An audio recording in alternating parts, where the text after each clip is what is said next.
ሰሞኑን እንግዲህ በማህበራዊ ሚዲያ ላይ እንደምንመለከተው ቡጠማ ወይም ደግሞ የቡና ጠጮች ማህበር ተብሎ የተቋቋመ ነው።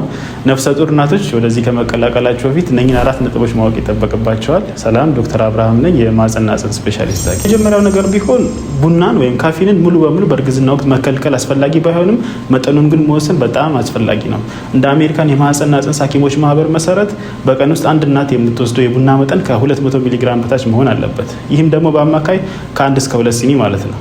ሁለተኛ ደረጃ ካፊን ከእናትዬ ወደ ጽንሱ ቀጥታ መተላለፍ ስለሚችል ይህም ደግሞ በልጁ የልብ ምት እንዲጨምር በማድረግ ከዚህም በተጨማሪ ደግሞ ተገቢውን ክብደት አግኝቶ እንዳይወለድ የራሱ ተጽዕኖ አለው።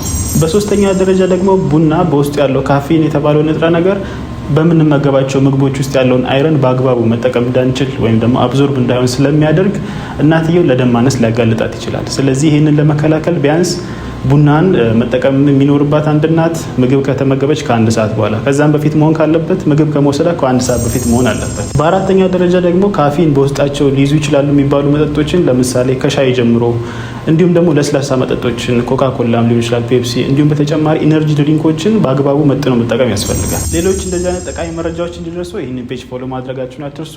ይህ መረጃ ለሌሎች እናቶች እንዲዳረስ ሼር፣ ኮፒ ሊንክ እያደረጋችሁ አስተያየታችሁን ኮመንት ላይ ያስቀምጡልን። መልካም ጊዜ